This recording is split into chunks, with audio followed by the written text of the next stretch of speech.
So one of the keys to making sushi rice is that we're going to go ahead after cooking it. We need to put it into a hangari or sushi oke, which is a Japanese wooden container for mixing sushi rice.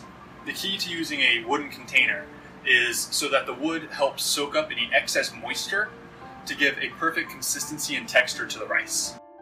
The key to using one of these is before we add the rice, we want to make sure that we get the whole container a little bit wet so the rice doesn't stick too much to all of the wood. After we get the whole thing wet, we're going to let it drain for just a couple of minutes.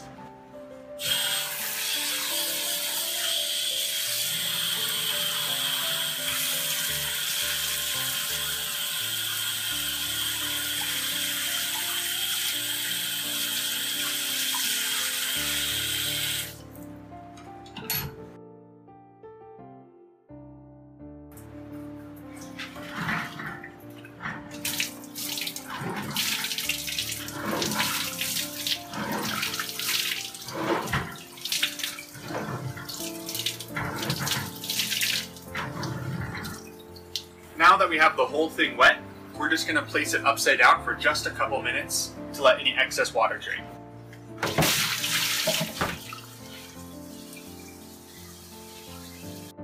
So now we're going to go ahead and make sushi rice with our steamed white rice.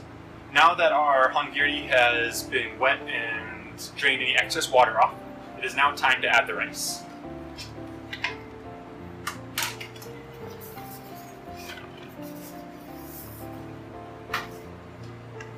Now that we have our rice in here, we'll go ahead and take our giant spatula, and we're also going to take sushi soup or sushi vinegar. Normally for our recipe, we use 125 milliliters of sushi soup per pint of rice. So since we're doing 4 pints of rice, we're going to use 500 milliliters of sushi soup. The key to pouring the sushi vinegar over the rice is to pour it over the top of your spatula first to gently and evenly spread out your vinegar.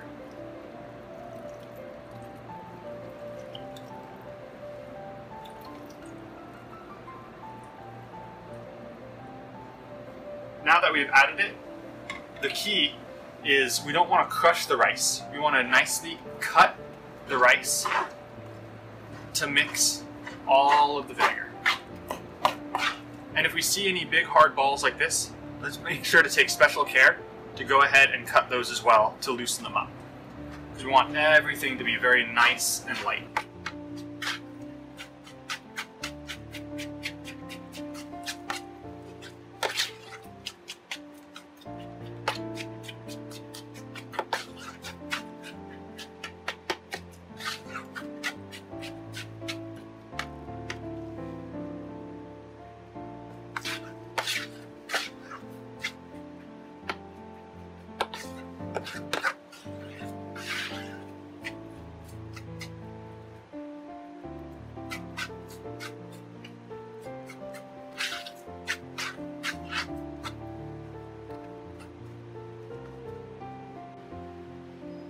So now that we have added the vinegar and cut our rice, we're going to go ahead and let it sit here for anywhere between 45 to 60 minutes, depending on how much rice we use.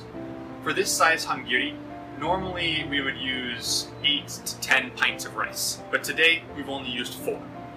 So what we're going to do is as we're going to let it sit, every 8 to 10 minutes, we're going to go ahead and flip or lightly cut the rice so that it has a very even cooling across everything.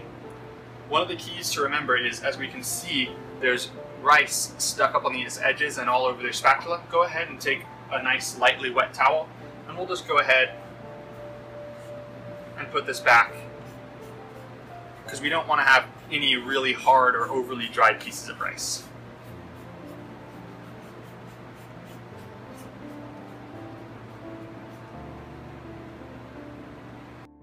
Now that the rice is finished cooling down, we're going to go ahead and put into a large plastic container and store for later use with a lightly wet towel over the top.